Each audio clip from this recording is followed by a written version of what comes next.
Imam Ghazali dalam kitab Al-I'tiqad fil Iqtisad itu mengatakan ad-dinu wa sultanu tau'amani. Jadi agama dalam hal ini Islam.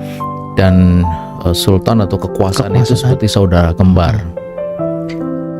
Ini menggambarkan hubungan yang sangat erat antara agama dan kekuasaan.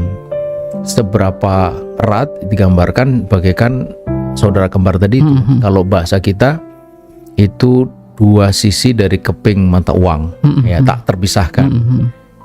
Beliau katakan ad-dinu usun, agama itu pondasi. Wa sultanu harisun, dan kekuasaan itu penjaganya. Wa mala usa lahu, kata beliau, apa yang tidak ada pondasi, pamahdumun, dia akan hancur, akan roboh. Seperti bangunan tanpa pondasi pasti akan roboh itu. Wa mala harisalahu fadhoi, dan apa yang tidak ada penjaga dia akan hilang.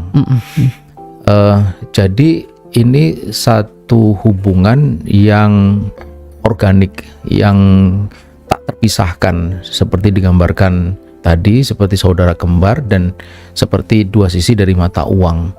Mengapa? Karena kita tahu bahwa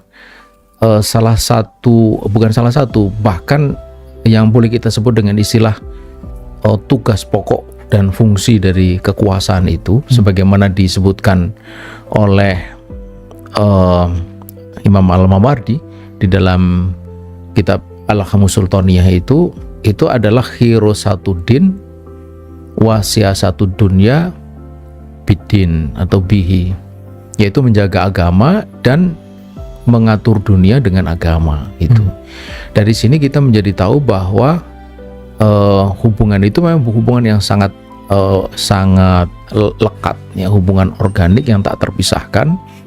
Bahkan dia merupakan inti dari eksistensi kekuasaan dan juga perwujudan konkret dari agama gitu.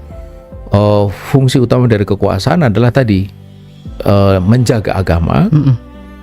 Bagaimana menjaga agama? Dengan menggunakan agama untuk mengatur kehidupan dunia gitu. Kehidupan dunia artinya kehidupan masyarakat dan negara gitu.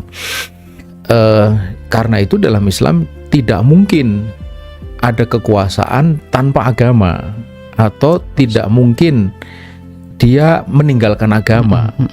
Mengapa? Dia akan mengatur kehidupan masyarakat dan negara menggunakan apa kalau bukan dengan agama gitu.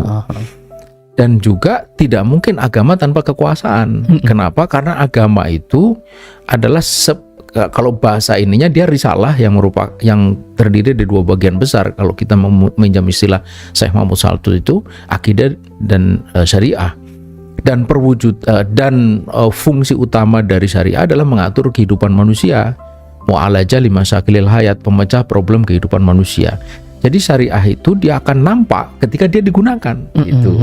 Ketika tidak digunakan, maka dia hanya akan menjadi seperangkat pikiran-pikiran atau gagasan-gagasan atau aturan-aturan yang hanya berhenti di buku atau di kitab. Ya, orang bilang teori aja. Teori saja. Dia tidak memberikan pengaruh nyata kepada kehidupan. Kapan dia memberikan pengaruh nyata, mampu menyelesaikan berbagai persoalan, dan karenanya kemudian memberikan rahmat bagi sekalian alam seperti yang dijanjikan oleh Allah, itu ketika dia digunakan. Kapan dia digunakan? Ketika ada kekuasaan yang menggunakannya itu gitu. Nah, inilah hubungan yang ini hari kita menyaksikan itu tidak ada lagi gitu. Tidak ada lagi itu karena dunia Islam ini hari itu memang dilanda oleh sebuah paham yang sebenarnya dia tidak punya dasar, tidak punya akar sama sekali di dalam ajaran Islam dan juga dalam sejarah Islam, yaitu sekularisme gitu. Nah, sekularisme itu memisahkan dua hubungan ini gitu. Jadi agama dipisahkan dari kekuasaan, kekuasaan dipisahkan dari agama gitu. Kalau begitu, kemudian kekuasaan ini dia menggunakan apa? Tidak lagi menggunakan agama gitu. Nah, disitulah muncul filsafat-filsafat macam-macam ya. Intinya filsafat materialisme yang kemudian menghasilkan kapitalisme, liberalisme macam-macam itu. Kemudian agama dipisahkan dari kekuasaan. Kalau begitu kemudian agama menjadi apa? Menjadi agama personal gitu. Yang dia tidak punya efek apa-apa terhadap kekuasaan gitu. Kekuasaan bukan menggunakan agama untuk mengatur. Yang ada sekarang kekuasaan mengatur agama.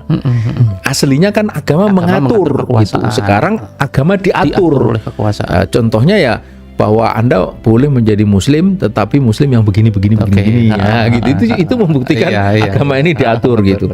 Jangan begitu karena yang itu radikal, begini saja moderat. Nah, itu agama diatur gitu, bukan mengatur. Ini membuktikan bahwa agama itu sudah diletakkan secara tidak pada tempatnya gitu. Nah, ini saya kira jauh dari kedudukan dan fungsi yang paling pokok dari kekuasaan gitu. Nah, sama juga telah menempatkan kekuasaan tidak pada tempatnya sedemikian sehingga agama ini diletakkan sekedar sebagai paham individu atau keyakinan individu. Dia tidak punya dampak apa-apa terhadap kehidupan masyarakat itu.